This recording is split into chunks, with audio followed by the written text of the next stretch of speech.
few seconds from a popular disc jockey show. A few seconds from a popular disc jockey show were typed out as follows. That's Patty Baby, and that's the girl with the dancing feet, and that's Freddie Cannon there on David Mickey's show in the nighttime. Ooba Scooba-Doo, how are you, boo-boo? Next, we'll be swinging on a star and woo and sliding on a moonbeam. Wow, how about that? One of the goodest guys with you. This is lovable, kissable DM in the PM at 22 minutes past 9 o'clock there. Alrighty. We're gonna have a hit line. All you have to do is call WAL nut 5-1151. WAL nut 5-1151. Tell them what number it is on the hit line. Dave Mickey alternately soars, groans, swings, sings, solos, intones, and scampers.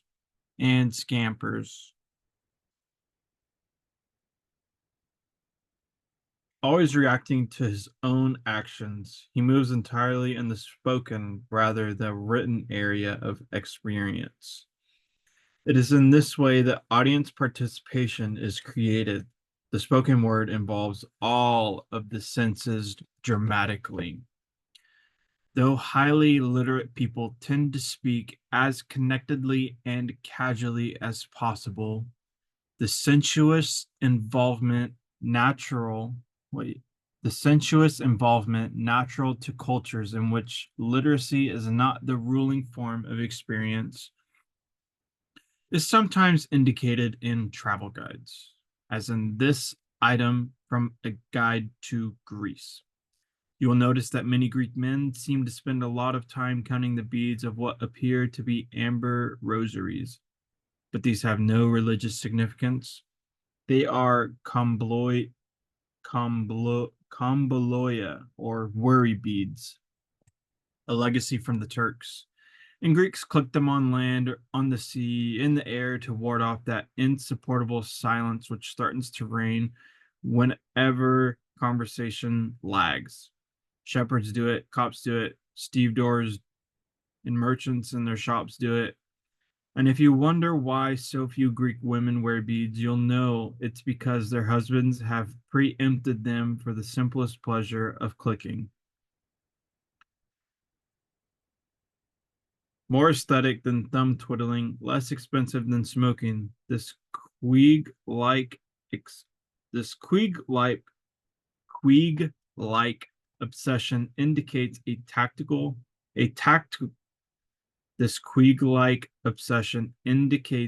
tactile sensuousness characteristic of a race which has produced the Western world's greatest sculpture.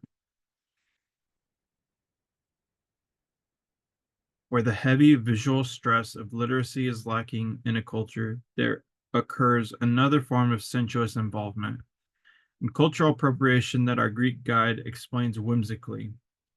Do not be surprised at the frequency with which you are patted, petted, and prodded in Greece. You may end up feeling like the family dog, an affectionate family. This propensity to pat seems to us a tactile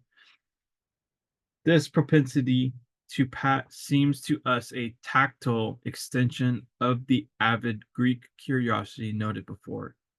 It's as though your hosts are trying to find out what you are made of. The widely separate characters of the spoken and written words are easy to study today when there is ever closer touch with non-literate societies. One native, the only literate member of his group, told of acting as reader for the others when they received letters. He said he felt impelled to put his fingers to his ears while reading aloud so as not to violate the privacy of their letters. This is interesting testimony to the values of privacy fostered by the visual stress of phonetic writing. Such separation of the senses and of the individual from the group can scarcely occur without the influence of phonetic writing.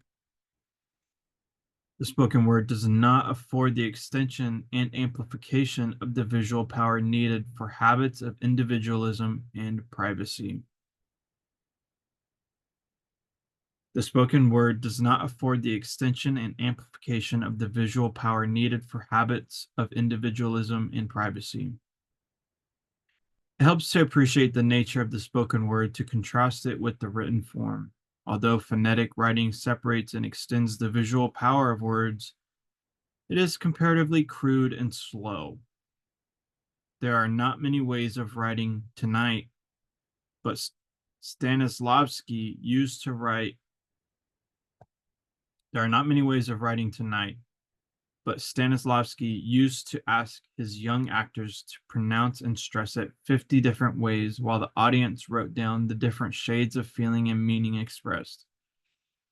Many a page of prose and many a narrative has been devoted to expressing what was, in effect, a sob, a moan, a laugh, or a piercing scream. The written word spells out in sequence what is quick and implicit in the spoken word. Again, in speech, we tend to react to each situation that occurs, reacting in tone and gesture, even to our own act of speaking.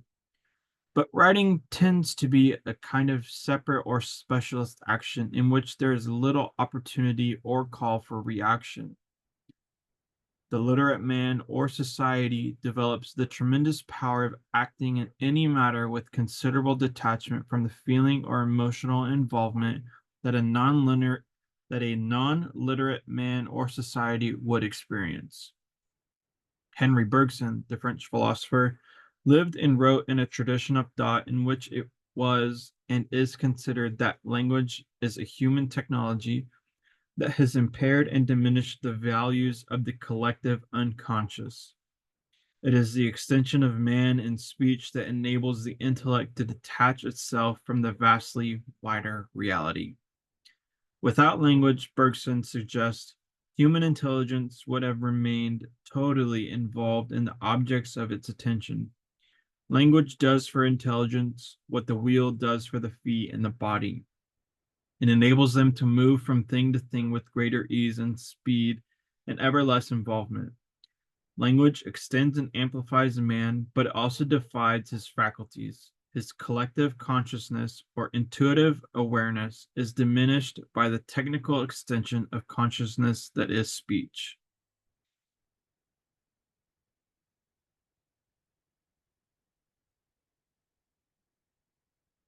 Language extends and amplifies man, but it also divides his faculties. His collective consciousness or intuitive awareness is diminished by this technical extension of consciousness that is speech. Bergson argues in Creative Evolution that even consciousness is an extension of man that dims the bliss of union in the collective unconscious. Speech acts to separate man from man and mankind from the conscious hold on. Speech acts to separate man from man and mankind from the cosmic unconscious. As an extension or outering of all our senses at once, language has always been held to be man's richest art form, that which distinguishes him from the animal creation. As an extension or outering of all ours, as an extension or outering of all our senses at once. Language has always been held to be man's richest art form, that which distinguishes him from the animal creation.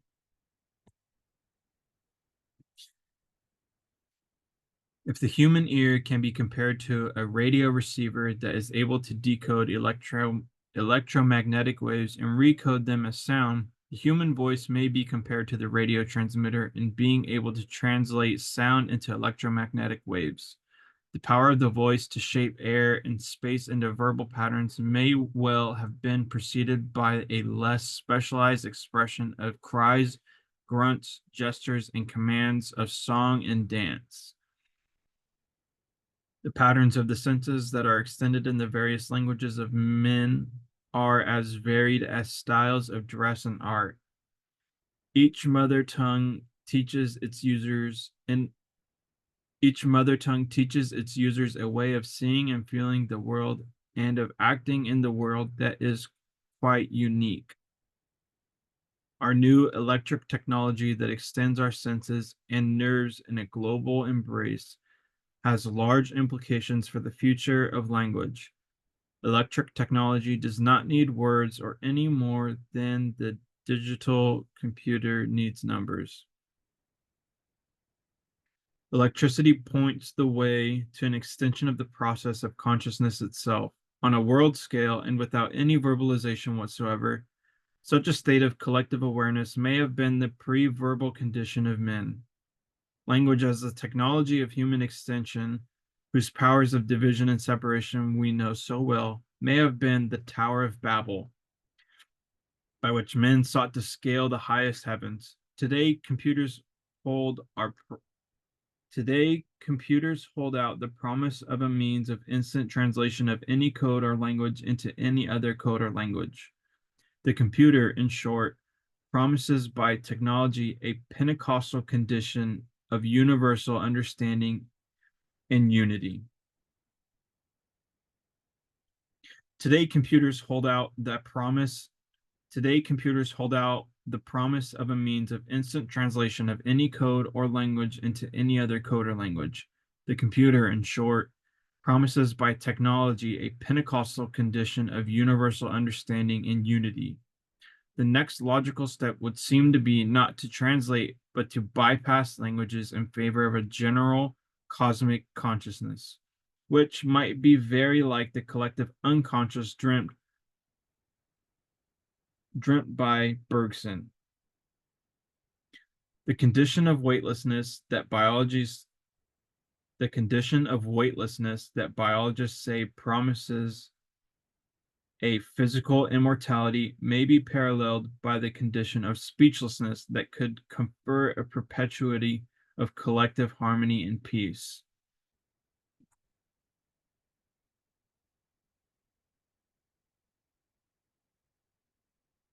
Prince Modupe wrote of his encounter with the written word in West African in his Prince Modupe wrote of his encounter with the written word in his West African days. The one crowded space in Father Perry's house was his bookshelves. I gradually came to understand that the marks on the pages were trapped words. Anyone could learn to decipher the symbols and turn the trapped words loose again into speech. The ink of the print trapped the thoughts. They could no more get away than a Dumbo could get out of a pit. When the full realization of what this meant flooded over me, I experienced the same thrill and amazement as when I had my first glimpse of the bright lights of Conakry. I shivered with the intensity of my desire to learn to do this wondrous thing myself. In striking contrast to the natives' eagerness, there are the current anxieties of civilized man concerning the written word. To some Westerners, the written or printed word has become a very touchy subject. It is true that there is more material written and printed and read today than ever before.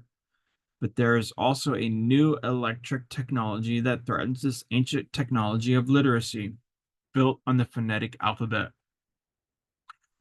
Because of its action in extending our central nervous system, electric technology seems to favor the inclusive and participational spoken word over the specialist written word. Our Western values built on the written word have already been considerably affected by the electric media of the telephone, radio, and TV. Perhaps that is the reason why many highly literate people in our time find it difficult to examine this question without getting into a moral panic. There is the further circumstance that there is there is the further circumstance that during his more than 2,000 years of literacy, Western man has done little to study or to understand the effects of the phonetic alphabet in creating many of his basic patterns of culture. To begin now to examine the question may therefore seem too late. Suppose that instead of displaying the stars and stripes, we were to write the words American flag across a piece of cloth and to display that. While the symbols would convey the same meaning, the effect would be quite different. To translate the rich visual mosaic of the stars and stripes into written form would be to deprive it of its most to translate the rich visual mosaic of the stars and stripes into written form would be to deprive it of its most to translate the rich visual mosaic of the stars and stripes into written form would be to deprive it of most of its qualities of corporate image and of experience. Yet the abstract literal bond would remain much the same. Perhaps this illustration will serve to suggest the change that perhaps this illustration will serve to suggest the change the tribal man experiences when he becomes literate. Nearly all the emotional and corporate family feeling is eliminated from his relationship with his social group. He is emotionally free to separate from the tribe and to become a civilized individual, a man of visual organization who has uniform attitudes, habits, and rights with all other civilized individuals. The Greek myth about the alphabet was that Cadmus, reputedly the king who introduced the phonetic letters into Greece, sowed the dragon's teeth, and they sprung up armed men. Like any other myth, this one encapsulates a prolonged process into a flashing insight. The alphabet meant power and authority and control of military structures at a distance. When combined with papyrus, the alphabet spelled the end of the stationary temple bureaucracies and the priestly monopolies of knowledge and power. Unlike pre-alphabetic writings, which with its innumerable signs was difficult to master, the alphabet could be learned in a few hours.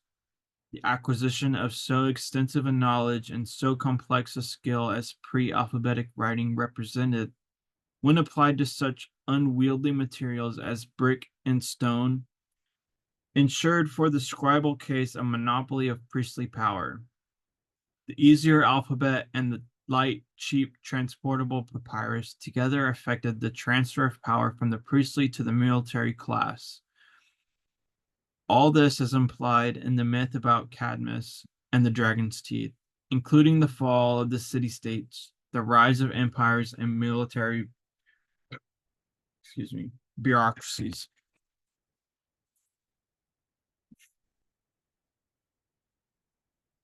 In terms of the extension of man, the theme of the dragon's teeth in the Cadmus myth is of utmost importance.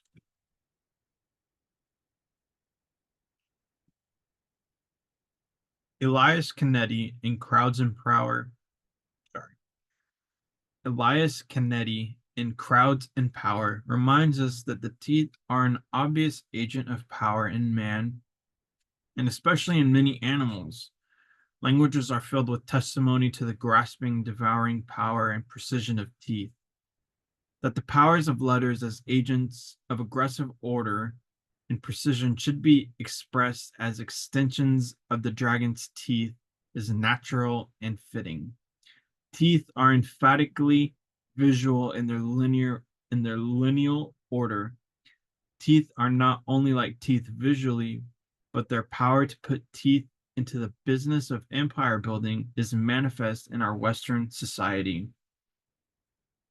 Letters are not only like teeth visually, but their power to put teeth into the business of empire building is manifest in our Western history. The phonetic alphabet is a unique technology. There have been many kinds of writing, pictographic and syllabic, but there is only one phonetic alphabet in which semantically meaningless letters are used to correspond to semantically meaningless sounds. This stark division and parallelism between a visual and an auditory world was both crude and ruthless, culturally speaking. The phonetically written word sacrifices worlds of meaning and perception that were secured by forms like the hieroglyph. The phonetically written word sacrifices worlds of meaning and the phonetically written word sacrifices worlds of meaning and perception that were secured by forms like the hieroglyph.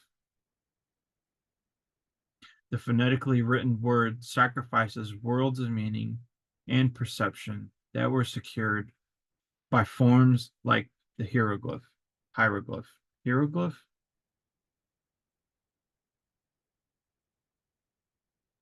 I don't.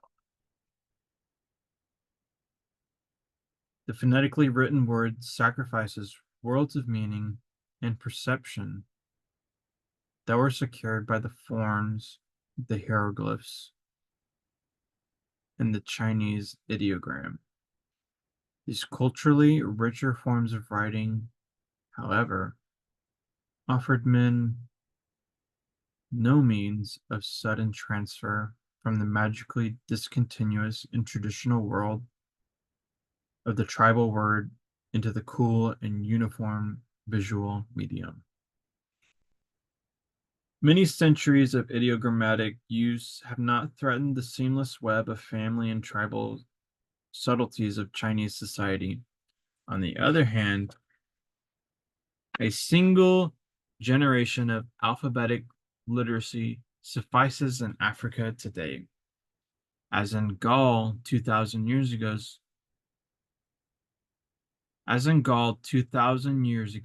to release the individual initially, at least from the tribal web. This fact has nothing to do with the content of the alphabetized words. It is the result of the sudden breach between the auditory and the visual experience of man. Only the phonetic alphabet makes such a sharp division in experience, giving to its user an eye for an ear and freeing him from the tribal trance of resonating word magic and the web of kinship.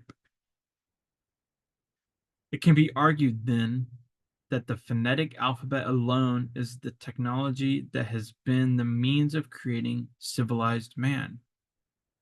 The separate individuals equal before a written code of law. Separateness of the individual, continuity of space and of time, and uniformity of codes are the prime marks of literate and civilized societies. Tribal cultures, like those of the Indian and the Chinese, may be greatly superior to the Western cultures in the range and delicacy of their perceptions and expression. However, we are not here concerned with the question of values, but with the configurations of societies. Tribal cultures cannot entertain the possibility of the individual or of the separate citizen. Their ideas of spaces and times are neither continuous nor uniform, but compassional and compressional in their intensity. It is in its power to extend patterns of visual uniformity and continuity that the message of the alphabet is felt by cultures. As an intensification and extension of the visual function, the phonetic alphabet diminishes the role of the other senses of sound and touch and taste in any literate culture. The fact that this does not happen in cultures such as the Chinese, which use non-phonetic scripts, enables them to retain a rich store of inclusive perceptions. The fact that this does not happen in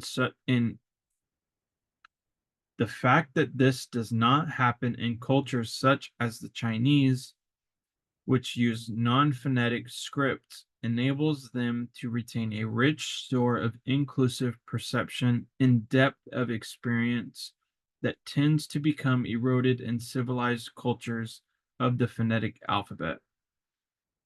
For the ideogram is an inclusive gestalt, not an analytic dissociation of senses and functions like phonetic writing. The achievements of the Western world, it is obvious, are testimony to the tremendous values of literacy.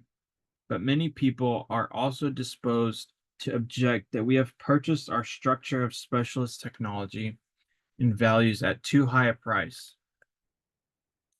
Certainly, the lineal structuring of rational life by phonetic literacy has involved us in an interlocking set of consistencies that are striking enough to justify a much more extensive inquiry than that of the present chapter.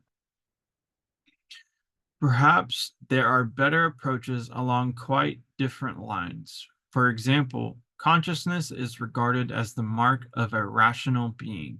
Yet there is nothing lineal or sequential about the total field of awareness that exists in any moment of consciousness. Consciousness is not a verbal process.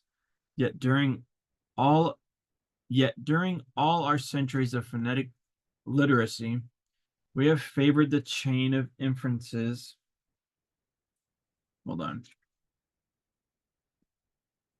Yet during all our centuries of phonetic literacy, we have favored the chain of inference as the mark of logic and reason.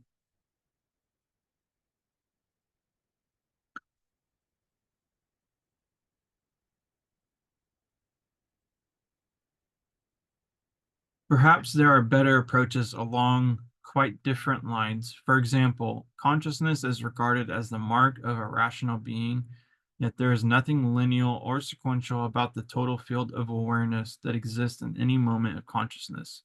Consciousness is not a verbal process. Yet during all our centuries of phonetic literacy, we have favored the chain of inference as the mark of logic and reason. Chinese writing, in contrast, invests each ideogram with a total intuition of being and reason that allows only a small rule to visual sequence as a mark of mental effort and organization. In Western literate society, it is still plausible and acceptable to say that something follows from something, as if there were some cause at work that makes such a sequence. It was David Hume who, in the 18th century, demonstrated that there is no causality indicated in any sequence, natural or logical. The sequence is merely additive, not causative.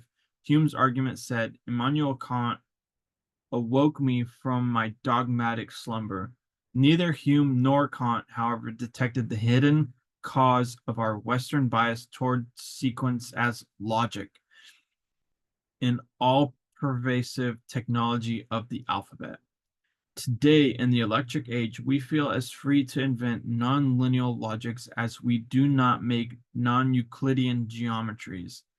Even the assembly line as the method of production is nowadays yielding to new forms. Only alphabetic cultures have ever mastered connected lineal sequences as pervasive forms of psychic and social organization. The breaking up of every kind of experience into uniform units in order to produce faster action and change of form, applied knowledge, has been the secret of Western power over man and nature alike. That is the reason why our Western industrial programs have quite involuntarily been so militant, and our military programs have been so industrial. Both are shaped by the alphabet and their technique of transformation and control by making all situations uniform and continuous. This procedure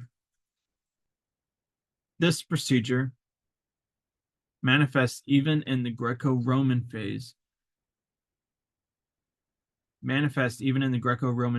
became more intense with the uniformity and repeatability of the Gutenberg development.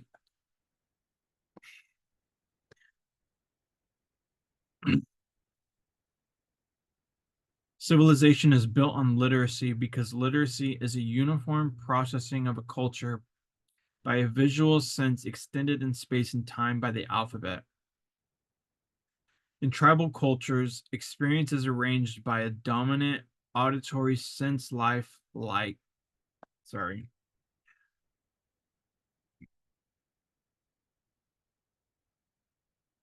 In tribal cultures, experience is arranged by a dominant auditory sense life that represses visual values. The auditory sense, unlike the cool and neutral eye, is hyper aesthetic and delicate and all inclusive. Oral cultures act and react at the same time. Phonetic cultures endows men with the means of repressing their feelings and emotions when engaged in action. To act without reacting, without involvement in the to act without reacting, without involvement is the peculiar advantage of Western literate men. The story of The Ugly American describes the endless succession of blunders achieved by visual and civilized Americans when confronted with the tribal and auditory cultures of the East. As a civilized UNESCO experiment, running water with its lineal organization of pipes was installed recently in some Indian villages.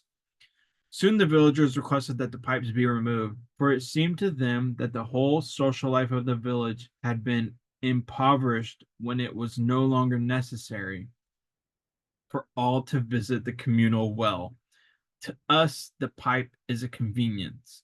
We do not think of it as culture or as a product of literacy any more than we would think of literacy as changing our habits, our emotions, or our perceptions.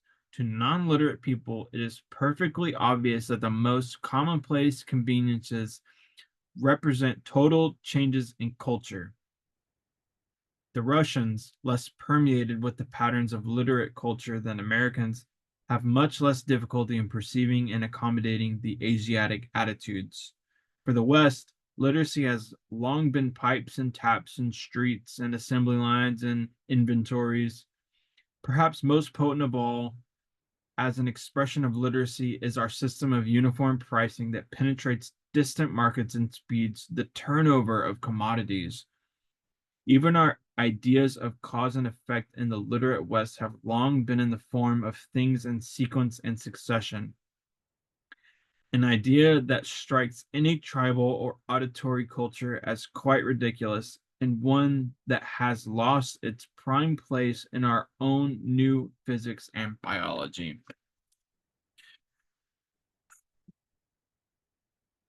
All the alphabets in use in the Western world, from that of Russia to that of the Basques, from that of Portugal to that of Peru, are derivatives of the Greco-Roman letters.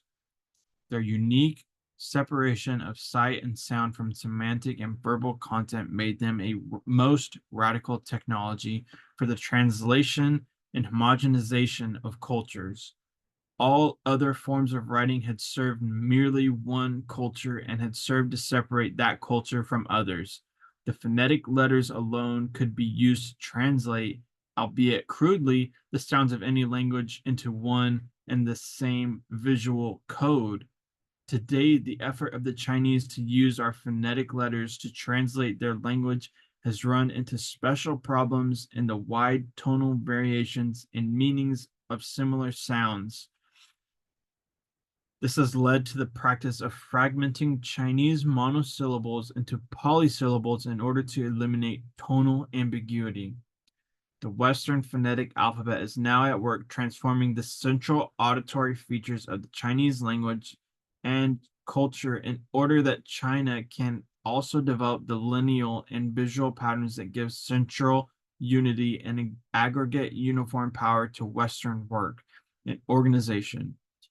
As we move out of the Gutenberg era of our own culture, we can more readily discern its primary features of homogeneity, uniformity, and continuity. These were the characteristics that gave the Greeks and Romans their easy ascendancy over the non-literate barbarians. The barbarian or tribal man, then as now, was hampered by cultural pluralism, uniqueness, and discontinuity. To sum up, pictograph and hieroglyphic, this word again. To sum up, pictographic and hieroglyphic, to sum up, pictographic and hieroglyphic writing as used in Babylonian, Mayan, and Chinese cultures represents an extension of the visual sense, restoring and expediting access to human experience. All of these forms give pictorial expression to oral meanings. As such, they approximate the animated cartoon and are extremely unwieldy, requiring many signs for the infinity of data and operations of social action. In contrast, the phonetic alphabet, by a few letters only, was able to encompass all languages. Such an achievement, however, involved the separation of both signs and sounds from their semantic and dramatic meanings. No other system of writing has accomplished this feat. The same separation of sight and sound and meaning that is peculiar to the phonetic alphabet also extends to its social and psychological effects. Literate man undergoes such separation of his imaginative, emotional, and sense life as Rousseau and later the Romantic poets and philosophers proclaimed long ago. Today, the mere mention of D.H. Lawrence will serve to recall the 20th century efforts made to bypass literate man in order to recover human wholeness. If Western literate man undergoes much dissociation of inner sensibility from his use of the alphabet, he also wins his personal freedom to dissociate himself from clan and family. This freedom to shape an individual career manifested itself in the ancient world of military life. Careers were open to talents in Republican Rome as much in Napoleonic France, and for the same reason, the new literacy had created an inhomogeneous and malleable milieu in which the mobility of armed groups and of ambitious individuals equally was as novel as it was practical.